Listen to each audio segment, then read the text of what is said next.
9:04, ya 9:05. Esto es la rotativa del aire por RPP Noticias en Radio, Televisión y Web. Soy Jaime Chincha y los acompaño en el día 73 de la emergencia por el coronavirus. 73 días que mañana serán sometidos a un escrutinio político en el Congreso de la República, en lo que será el pedido del voto de confianza del Gabinete Ceballos. El señor Vicente Ceballos va a exponer por 2 horas las políticas que el gobierno ha aplicado en esta emergencia y también, eso nos lo van a confirmar nuestros invitados, pero se venía diciendo que también, y por mandato constitucional, tiene que hacer una exposición sobre el interregno parlamentario, es decir, los decretos de urgencia que se emitieron durante el momento en el que no hubo Congreso, por eso se le llama interregno. Nuestros invitados hoy son 2 congresistas, como era de esperarse. Están conectados con nosotros Carmen Omonte, de Alianza para el Progreso, y Otto Guibovich, que es vocero de Acción Popular, de la bancada de Acción Popular. A los 2, muy buenas noches. Gracias por estar en el programa aquí en RPP. Muchas gracias, Jaime. Un saludo, Otto. Carmen, ¿cómo estás? Hola, Jaime. Buenas noches. Qué gusto saludarles. Buenas noches. Bueno, comencemos por las damas, como manda el protocolo. ¿Qué espera usted mañana de lo que pueda exponer el señor Vicente Ceballos a la luz, primero, de las estrategias que el gobierno está llevando adelante, desde la estrategia en la salud pública, la estrategia en economía, que son básicamente los 2 ejes, las anclas de esta situación, sumada, por cierto, en economía al aparato productivo y en salud a la cantidad de contagios y a la cantidad de muertes? ¿Cuál es su expectativa, congresista Omonte?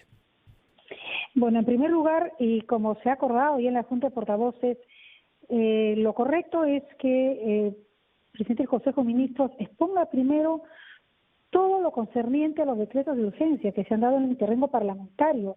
A mí en particular me preocupan 3 decretos de urgencia.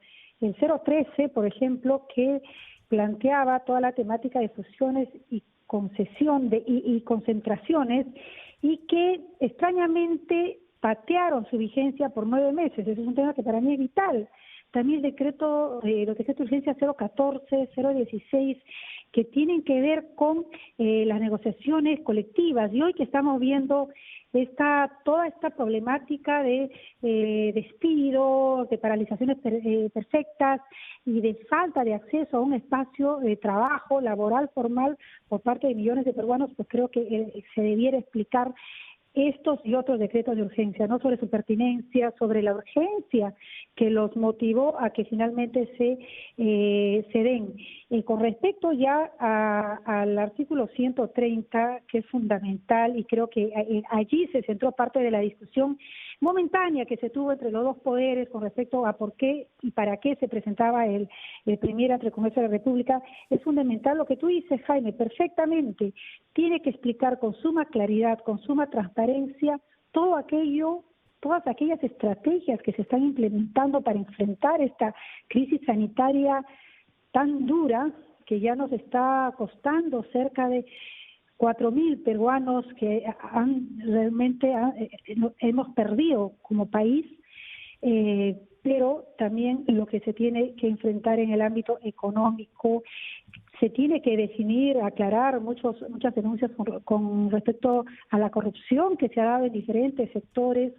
Hay un proyecto de ley, por ejemplo, que de mi autoría, que está pendiente de discutirse y que también debiera responder el Premier con respecto a la penalización nuevamente del acaparamiento, de la especulación, que va directamente a enfrentar la problemática de la subida de precios criminales de las medicinas. Hay mucho que decir, realmente. Sí, claro que sí. Ahora vamos a darle el turno al vocero de Acción Popular, el señor Otto Guibovich, colocándole en la pregunta una afirmación, porque ni siquiera fue una hipótesis, sino fue algo contundente de parte del presidente del Congreso y además colega suyo de bancada, el señor Manuel Merino de Lama, que dijo textual: el gobierno ha fracasado en la estrategia contra el COVID, contra el coronavirus.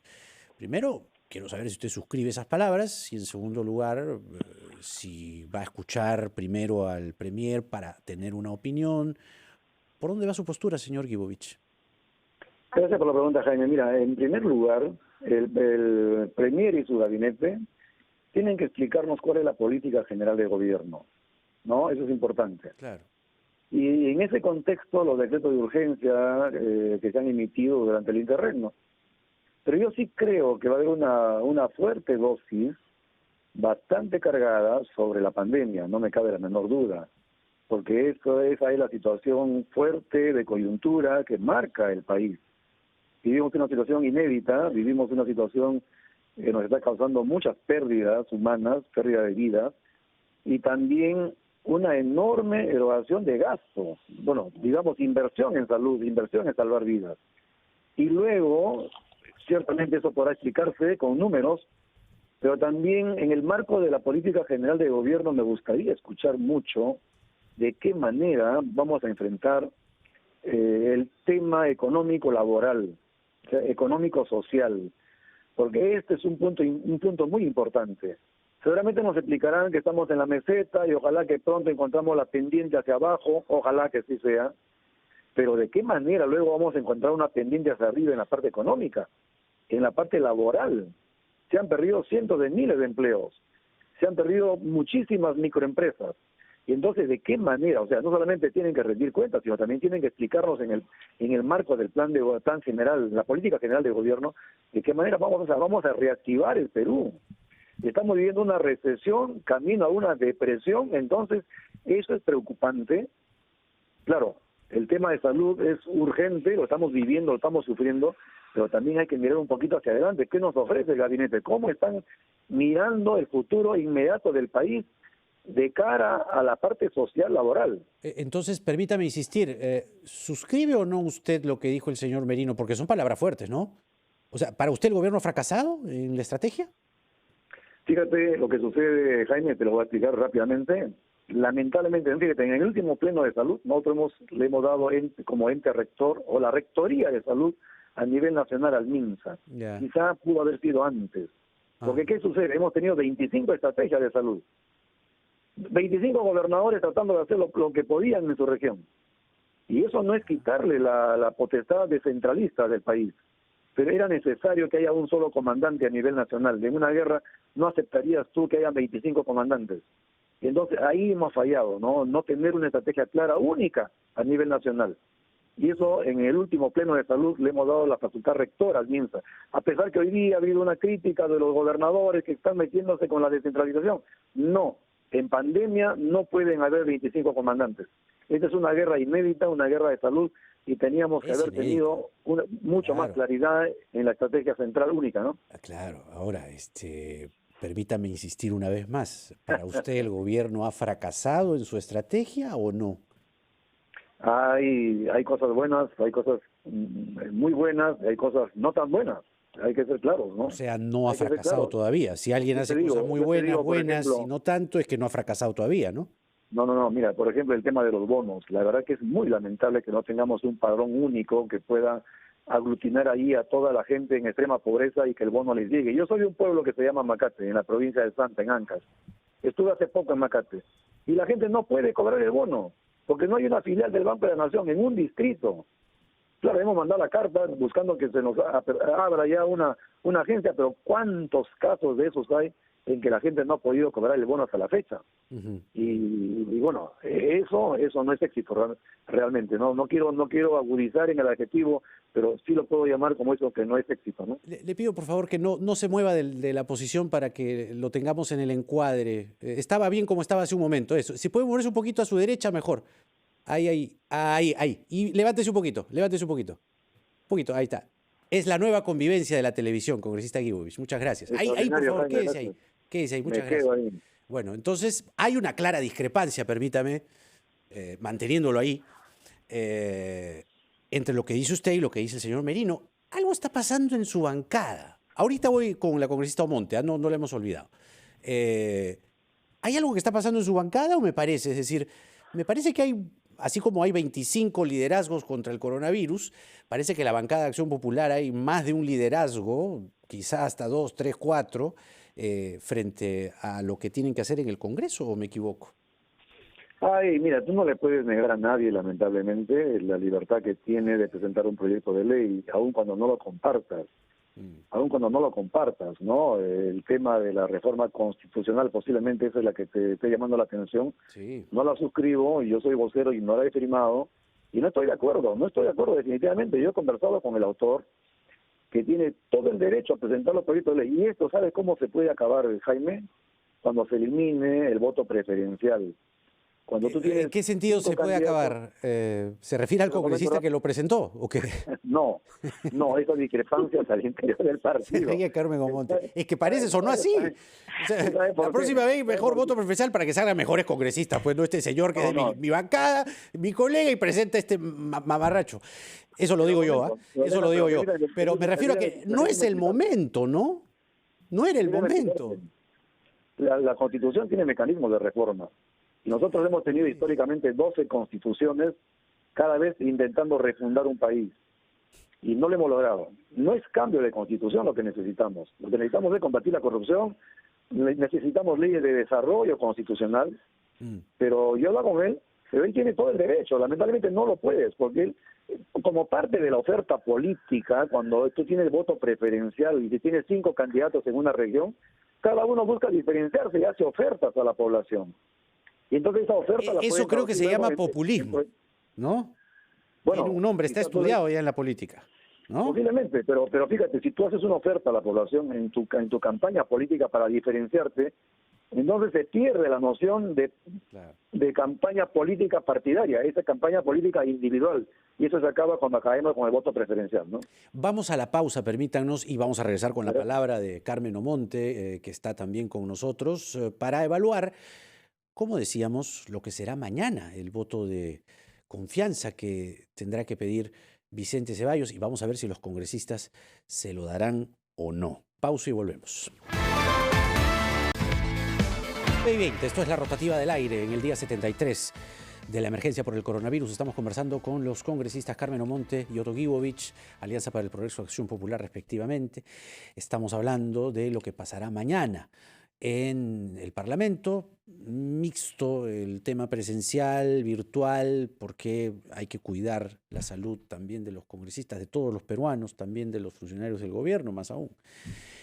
Congresista Omonte, ¿usted mañana le va a dar el voto de confianza al gabinete Ceballos o no? Porque ya hay algunas bancadas que están adelantando que no se lo darán, como Unión por el Perú y el Frente Amplio, o como que sí van a apoyar al Ejecutivo, Somos Perú y Podemos Perú. ¿Cuál es su posición? En el caso de la bancada de Alianza para el Progreso, la decisión es primero escuchar al Premier. Mi posición personal es que, a pesar de estar realmente en contra de todo aquello que hoy está evidenciando que no se han tomado las mejores decisiones, yo saludé al inicio cuando el presidente tomó el coraje, tomó la decisión de inmediatamente poner en cuarentena, declarar emergencia nacional al país, pero de ahí en adelante las decisiones no han sido las correctas. Se cree que aproximadamente, según los cálculos, por lo que va mencionando la ministra de Economía y Finanzas, se ha gastado alrededor de 90.000 millones de soles ya para enfrentar esta crisis. Pero eso no se está viendo ni en el ámbito de salud ni en el ámbito de la economía de las personas. ¿Por qué no se toman ideas interesantes, positivas de otros países que están inyectando recursos directamente a su industria o con pagar un porcentaje, subvencionar un porcentaje de los sueldos para aquellos que tienen un trabajo formal y un bono realmente universal para todos aquellos que no tienen un trabajo Es que ese no es el problema es no es el qué, es el cómo. Tenemos una informalidad impresionante que lo que, según se sabe, no sé si ustedes tienen más alcances, no hay manera de llegar al informal, aquel peruano anónimo, desconocido para el Estado peruano, y ese es un asunto que se arrastra de 200 años de vida republicana. No estoy justificando la situación, pero claro, Jaime, pero ¿cómo hacemos? Si tú has decidido postularte en una plancha presidencial, como este caso es el presidente Martín Vizcarra, decidió ser vicepresidente de la República. Sabía que en algún momento iba a tener la opción de tener la sartén por el mango de los destinos de un país. Entonces uno no puede seguir echándole la culpa a los gobiernos anteriores. Perfecto, hay fallas estructurales, hay brechas enormes que no hemos cerrado, la responsabilidad de todos los gobiernos anteriores, pero ya este gobierno está desde el 2016. Por tanto, hay que asumir esa responsabilidad. ¿Cómo se podría llegar con respecto a los bonos universales? Con el DNI. Imagínate, si a cada peruano se le hubiese dado 1.000 soles, a cada peruano serían alrededor de 30.000 millones de soles. Hablando de un hecho exagerado, hipotético, obviamente no sería porque estaríamos incluyendo hasta los niños, hasta los menores de edad. ¿Cómo es, Pero si cómo es fuese la así, suma? 30 millones de... 30.000 millones. ¿Ya? Somos 30 millones de peruanos. Si a cada ciudadano se le hubiera dado 1.000 soles, sería 30.000 millones de soles. Hoy se ha gastado 90.000 millones. Ya a enfrentar esta pandemia. No digo que sea a todos los menores de edad, pero de haber fórmulas, hay fórmulas. Todos los ciudadanos tenemos DNI. Pero insisto, ¿cómo? Todos. O sea, ¿lo repartías en la calle? ¿Cómo hubiera sido? No sé, tengo la duda. A través del Banco de la Nación y toda la banca, a través de todo el sistema financiero, si es que uno realmente hubiera planteado un bono universal. Pero ¿quién está? No tengo la certeza, pero hoy he leído en una comunicación que quién está a cargo de el proceso de los bonos dentro del MIDIS es la ex ministra de Cultura, Patricia Balbuena, que fue también quien contrató, entiendo, a este señor de espectáculos por el que se le está pretendiendo interpelar al actual ministro de Cultura. Richard Cisneros, que no es pariente es. de Renato Cisneros, sino que se hace llamar Richard Swing. Entonces, cuando tú mencionas, Jaime, ¿qué es lo que hacemos? Realmente lo que yo me preguntaría es, ¿con qué gente está contando el presidente Vizcarra? Si el presidente Vizcarra no tiene la mejor gente en este momento que puedan salir de todos los espacios del país, tanto del ámbito empresarial, gremial, por supuesto también de funcionarios eficientes del Ejecutivo, vamos a llorar de verdad cada día más muertes y sobre todo una hecatombe económica y social que realmente no esperamos para nuestro país. Realmente sí se ha fracasado, yo sí estoy de acuerdo con lo mencionado por el presidente del Congreso, pero eso se le dé la confianza para que finalmente asuma la responsabilidad de sus actos. Ajá. Y eso es lo que tendremos que evaluar mañana en el Congreso, todas las bancadas. O se le da la confianza, pero no porque no se le critique, sino porque simplemente queremos que sí asuman la responsabilidad, porque para eso han sido elegidos y por eso se han comprado el pleito de llevar los destinos del país en el ámbito que le corresponde. A ver, congresista Guibovich, usted decía en el bloque anterior que hay cosas muy buenas, hay cosas buenas y hay cosas que no son tan buenas, o sea, que son malas. A partir de esa lectura preliminar, ¿usted qué postura tendrá el día de mañana? Yo sé que la más políticamente correcta es decir, no, primero voy a escuchar y después voy a dar mi voto, pero ¿por dónde usted espera el acento? Es decir, definitivamente hay cosas que se tienen que corregir, sin lugar a dudas, pero ¿cuál va a ser el ángulo, el filo que usted va a colocar para darle o no la confianza mañana al gabinete Ceballos? Mira, Jaime, dos cosas, ¿no? Yo discrepo con las bancadas que han adelantado opinión en torno a apoyar o no apoyar. Yo entiendo que para ellos mañana la presentación del Premier y su gabinete casi ya no tendría sentido, sería una pantomima, ¿no? Ya decidieron. Entonces, ¿para qué van a ir a escuchar? Yo no estoy de acuerdo con ellos, en absoluto. Yo concuerdo con Carmen que hay que escuchar, pues es cierto. Y no es retórica, ¿eh? Yo creo que es muy importante escuchar para tomar una decisión. Particularmente, yo tengo una opinión, Jaime, en este momento no tenemos más infectados porque no tenemos más pruebas. Yo me hice una prueba en Chimbote después de recorrer varios hospitales, una prueba molecular, y me tomó 6 días esperar que me llegue el resultado de una prueba. Que ese es el tiempo que le toma a cualquier paciente de provincias tener un resultado, entonces las estadísticas no son claras. A mí me preocupa mucho, por ejemplo, las pruebas rápidas y el alto índice de falsos negativos, inclusive falsos positivos. Entonces, para mí eso es un tema angular, porque a partir de ahí es que se ha expandido la contaminación. Si hubiésemos tenido pruebas suficientes, inclusive en una reunión con la anterior ministra de Salud y luego también con este ministro de Salud, yo le propuse, manden un avión de la Fuerza Aérea a la China y que no regrese, sino trayendo las pruebas. Apúrense con las pruebas, porque si no masificamos las pruebas, aquí tenemos las consecuencias. Lo que pasaba en Loreto, lo que pasa en Lambayeque, lo que pasa en otros departamentos, y también en mi región, donde el índice de mortalidad es muy alto. Eso yo creo que para mí es central en esta pandemia. No hemos sido capaces de tener las pruebas oportunamente ni administrarlas masivamente. Eso permitió que mucha gente, inclusive gente infectada pero asintomática, esté propagando y encadenando infecciones de manera masiva, y hoy día estamos pagando las consecuencias. Ahora, y eso cuestan vidas. Claro, claro. Ahora, Carmen Gomonte hacía énfasis en la economía. Para Carmen Omonte, el gobierno ha fracasado en su estrategia contra el coronavirus. Pero el gobierno también reclama que ustedes, digo el Congreso, ¿no? Está aprobando leyes que están yendo en desmedro de la economía. Ejemplo AFP, ejemplo peajes, por citar dos nomás. Entonces, ¿cuál es también la responsabilidad, congresista Omonte, que ustedes asumen de cara a una situación que no la vamos a ver ahora? Los expertos dicen que el tema del peaje o los peajes nos va a pasar factura en el CIADI, y ya vieron lo que pasó con un peaje que anuló Castañeda y que ahora tenemos que pagarle, ¿no?, a la empresa. ¿Cuál es la responsabilidad que ustedes asumen también? Es decir, no es todo señalar al Ejecutivo, sino ustedes también están aprobando leyes que, como repito, el Ejecutivo y un grupo de expertos reclama que son populistas, que no están ayudando a la economía, eso es lo que, y al país. ¿Qué dicen ustedes? Gracias, Jaime, por permitir comentar ese tema. El presidente, gracias a la más de una hora que tiene diaria de poder comunicar, gracias a la televisión masiva, muchas veces ha lanzado frases que no son ciertas. Te voy a comentar, evidentemente, lo del FP y los peajes, pero se ha dicho muchas cosas que también no son ciertas. Se dijo, por ejemplo, que habíamos mandado al tacho el proyecto de ley de la reforma del sistema previsional, cuando no era así, porque el Ejecutivo solo nos mandó una propuesta de comisión. Se dijo que estaba, por ejemplo, también fuertemente criticó que el Congreso pretendía anular lo aprobado en paridad y alternancia en los próximos comicios, cuando era todo lo contrario. Nosotros queríamos adelantarlo de 2031 a 2021.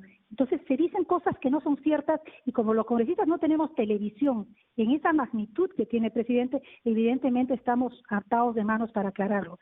Yendo a lo puntual, en el caso de las AFP, creo que los más de 6 millones de peruanos que van a poder beneficiarse. Tienen un canal, por si acaso, tienen un canal de televisión. Un canal y que realmente, pero no tiene la sintonía que pueden tener los canales masivos. Tienen redes, no sé. Creo que no hay punto de comparar. Pero no claro, el silencio también, o la respuesta breve, no tiene el alcance. No da que pensar que, digamos, están, lo que dicen algunos, ¿no?, que están ustedes en campaña ya, pues, ¿no? Es decir, sus partidos. No tiene, creo que al margen de que sus partidos, porque ustedes no pueden un equilibrio que tiene que haber un equilibrio democrático entre el Poder Ejecutivo y el Congreso, tiene que haber un nivel también de preservar la verdad y que se critique en base a lo cierto, y no siempre es así. Con respecto a las FP, como decía, son más de 6 millones de peruanos que se están viendo beneficiados con esta ley. No tiene por qué afectar en nada a nuestra economía, porque finalmente estamos hablando de dinero de privados manejado por empresas privadas, y que más bien va a inyectar recursos a nuestra economía, por un lado. En el caso de los peajes, evidentemente no todos hemos estado de acuerdo. No necesariamente quienes lo necesitan. Que también lo necesitan. Creo que todos los peruanos... Más urgente me parece el bono. Lo necesitan. El bono sí depende del Ejecutivo. Claro. Lo de las AFP era dinero de privados, de los aportantes privados, que era administrado por empresas privadas. Así que aquí no tenía realmente nada que ver el Estado. Y realmente el reclamo iba más no por entregarle dinero líquido a la gente, sino por el daño a futuro que puede generar en el sistema de pensiones. Pero vamos a hacer una pausa, tenemos que hacer un corte, sí, y regresamos ya con la palabra de Otto Guibovich, que nos está esperando, así vamos a ser proporcionales. Y de paso, les quería comentar que vamos a escuchar unas declaraciones del congresista, Dios mío, el nombre es Posemoscroute Chagua, y el tema de Abimael Guzmán. ¿Ya? Pero antes la pausa. Esto es La Rotativa del Aire en el día 73 de la emergencia por el coronavirus. Mi nombre es Jaime Chincha, estamos en radio, televisión y web conversando con los congresistas Carmen Omonte y Otto Guibovich. El tema que quería incluir en la conversación le voy a dar el uso de la palabra al congresista Guibovich, pero tiene que ver con unas declaraciones que hizo precisamente a RPP y más precisamente al periodista Carlos Villarreal, periodista de esta casa, donde habló de Abimael Guzmán a partir del pedido de habeas corpus que la justicia peruana ha admitido a trámite, que no quiere decir que lo vayan a soltar, pero ya el solo hecho de que se admita a trámite ciertamente ha generado mucha controversia. Vamos a escuchar un fragmento, es un audio de 26 segundos para poner en contexto esta partecita de la conversación. A tu pregunta, si pienso lo mismo, tomando en cuenta que Abimael Guzmán es el mayor asesino de la historia, yo te digo que no creo que sea el mayor asesino de la historia. Si ves la Comisión de la Verdad, el informe final dice que el 46% de las muertes provocadas, según el análisis cuantitativo, ha sido el Partido Sendero Luminoso y el 30% provocado por agentes del Estado. Ese es el congresista Posemoscroute Chagua, que hizo estas afirmaciones hoy. Creo que no dije el nombre en la presentación. Él es del etnocacerismo y además ha dicho que RPP, que Carlos Villarreal han mentido por decir lo que él mismo dice, ¿no? Porque esto viene además de una explicación que él dice que como médico está a favor de la vida, como si Guzmán, nadie sabe si Guzmán tiene COVID. Y ya el señor se mandó que, bueno, sí, entonces habría que ver, además no es el mayor asesino, hay otros asesinos como la Comisión de la Verdad que dice que los militares, entonces, claro, le echa agua al caldo el señor Croute, con todo respeto, es una definición de una situación concreta como esta, es decir, desvía, quiero decir, el foco central, el espíritu de su afirmación parece ser, no tengo ningún problema en que liberen a Guzmán, ¿no? Así que lo estamos desmintiendo para empezar. El señor dijo lo que dijo y ahí está en audios. Y el señor Villarreal, Carlos Villarreal, no miente, ¿no? Entonces, ¿cuál es su percepción, señor Guibovich? Claro, evidentemente usted va a saltar hasta el techo con esas afirmaciones. Ciertamente, Jaime, la verdad que deploro mucho ese tipo de afirmaciones y que vengan de un congresista de la República. Te comento que el día de hoy tuvimos en la Comisión de Fiscalización la presencia del ministro de Justicia y fue un tema precisamente que yo puse sobre la mesa porque se ha admitido el habeas corpus, que como lo has explicado no significa más allá que la admisión. Pero sí alerté la necesidad de que los procuradores del Ministerio de Justicia estén atentos y puedan hacer la defensa que corresponde de la perspectiva de defensa del Estado, porque no puede salir un terrorista de ninguna manera. Y hay que recordarle a la ciudadanía que Sendero Luminoso fue tipificado por las Naciones Unidas como una organización terrorista. Organización terrorista, hay que decirlo con toda claridad y reiterarlo.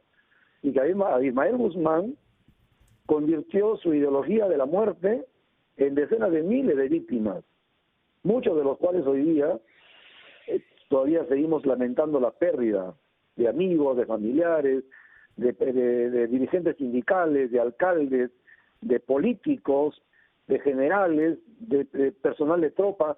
Eso no podemos olvidarlo. Eso no podemos olvidarlo y entiendo que este señor Chagua, etnocacerista, me parece que ha sido soldado en alguna oportunidad. Imagino que también él ha participado en la época de contraterrorismo. Entonces es deplorable, ¿no? O sea, nosotros tenemos que tener muy claro el deslinde que tenemos que hacer contra el terrorismo. Y espero que no se vuelva a repetir eso, porque eso inclusive, la forma como lo ha planteado, podría caer dentro de lo que se llama la apología al terrorismo.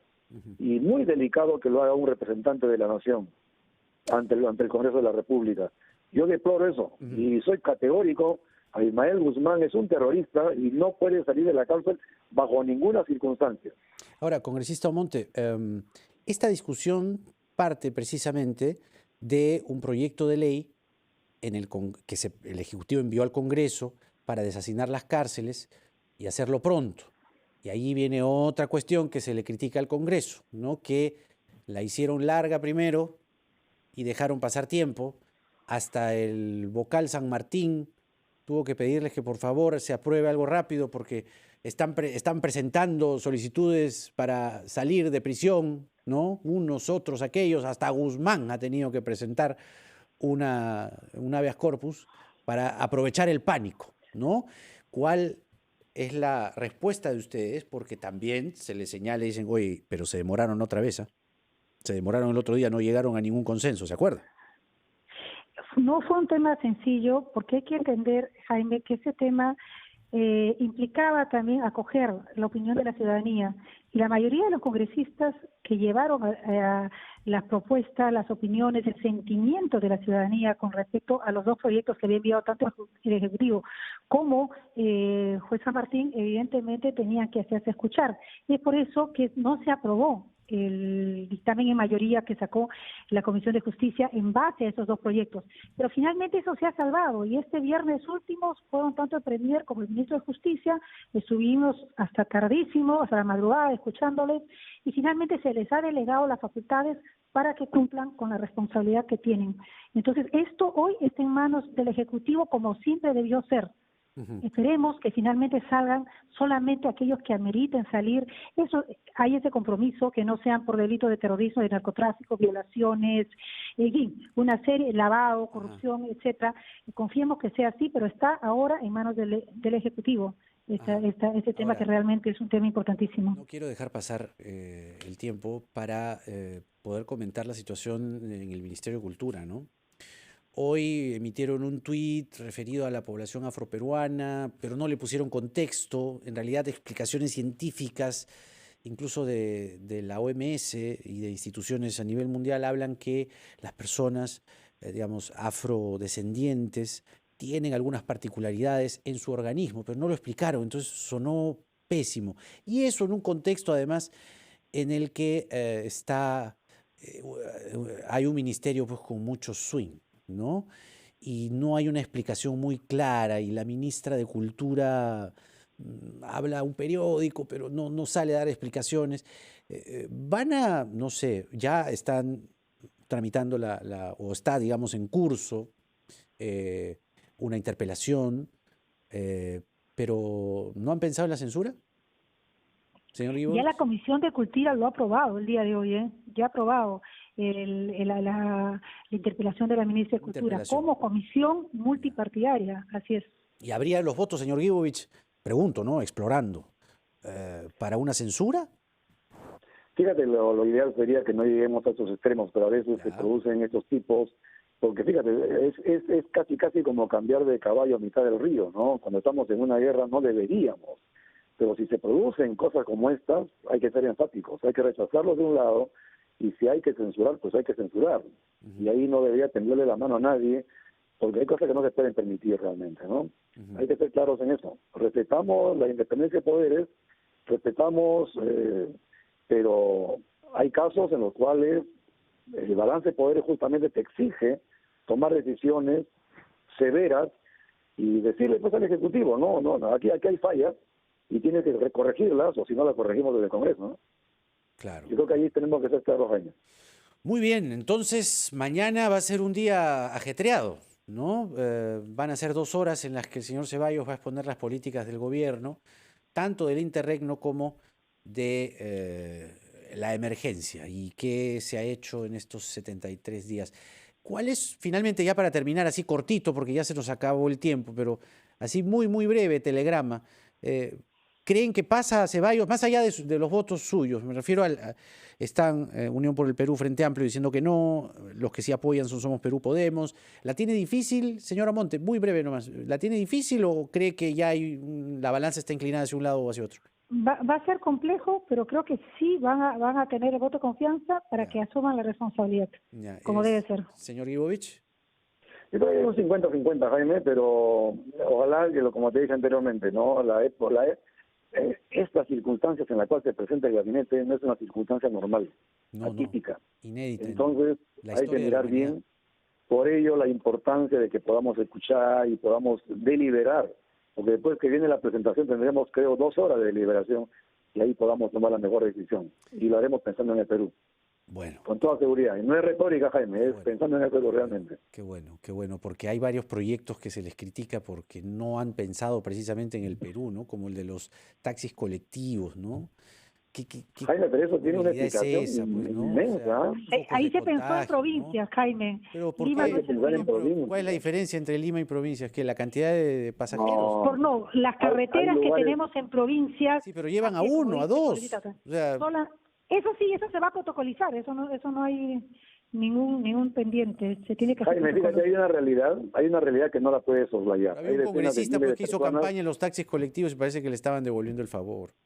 No, mira, pero te cuento una realidad cerquita, Chimbote, Nuevo Chimbote. Si no hay un transporte formal de omnibuses y buses y hay el taxi colectivo, es una realidad. El problema está cuando tú con leyes creas realidades. Otra cosa es que tú recojas una realidad y la formalices. Vamos a ver, el Que tiempo tributen, va, que tengan el SOAT, tiempo va a evaluar, que el tengan tiempo va a protocolos evaluar. claros. Cuando Aparte- vengan los contagios, ojalá que no, toco No, madera. y fue solo para Pero provincias. ojalá que fue no, solo para provincias. ojalá que no vengan los... Aparte, Jaime, hay una temporalidad, 4 años para experimentar bien y luego corregir, ¿no? Vamos a ver, vamos a ver. Muchas gracias a los dos por esta Gracias a ustedes. Queríamos conversación. terminar. Carmen Omonte Gracias. y Otto Gibovich mañana tienen arduo trabajo escuchando al Gabinete Ceballos y vamos a ver si finalmente consigo o no el voto de confianza. Lo informaremos a la noche del día de mañana. Pausa.